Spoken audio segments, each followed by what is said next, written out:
Yung mga bossing, update tayo dito sa ating mga warriors. Yan, meron tayo dito. Pinagbiwalay na natin ang mga oriental natin. Pagpapahingayin muna natin.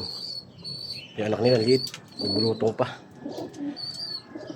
Bali, nag-basketing and loading tayo kagabi.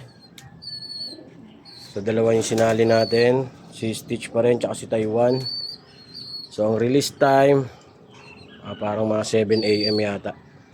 So sana makauwi at makapag-clock tayo kahit pa paano. So dalawa lang yung sinali natin, no.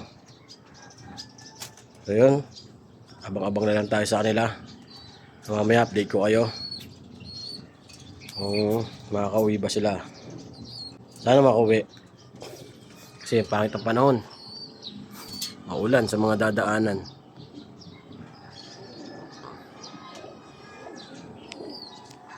So yan lang muna mga boss.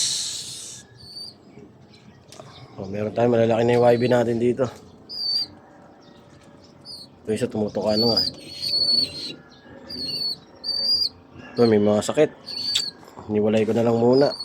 May bulutong na, may one eye pa. Oh no! Kaya pangit talaga mag-breed kapag tag-ulan. Kaya stop breeding muna talaga ako mga bossing. Yan pa, may dalawa pang may sakit dito. Puro may sipon. So, update ko na lang kayo mamaya. Goodbye. So, yun. Good morning mga bossing. So, time check, 9:09. So, sa ngayon, wala pa tayong parating na ibon. So, binitawan sila ng 7:45. So, ang abangan is 8:59. 1:04. So, pababa na. So, hanggang ngayon, wala pa yung mga ibon. Sana makauwi na sila agad. Medyo madilim sa dadaanan nila.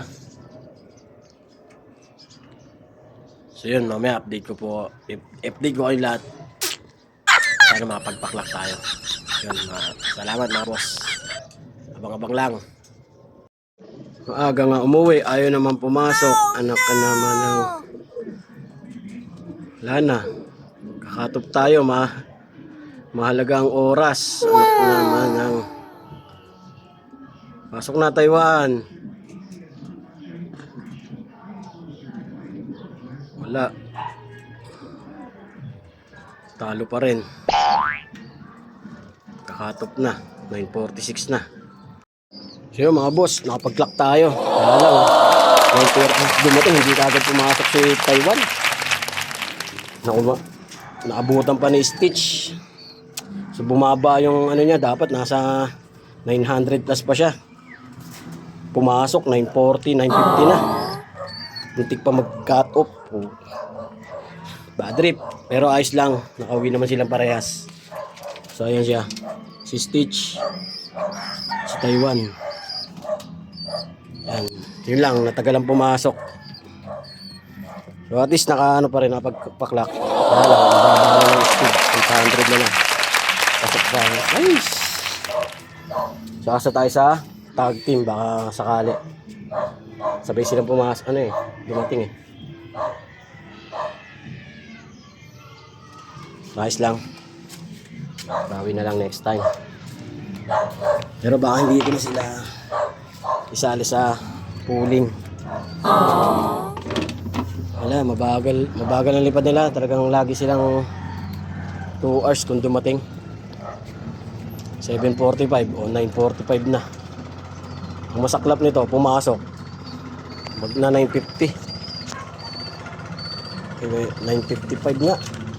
Ayun, masakit doon. Aray ka. Pero ayos lang, nakauwi naman ng maayos. Sali ko na lang sila sa sa pan race na lang. O kaya sa derby. Sa pooling stop muna. Walang pag-asa. So yun, thank you mga boss.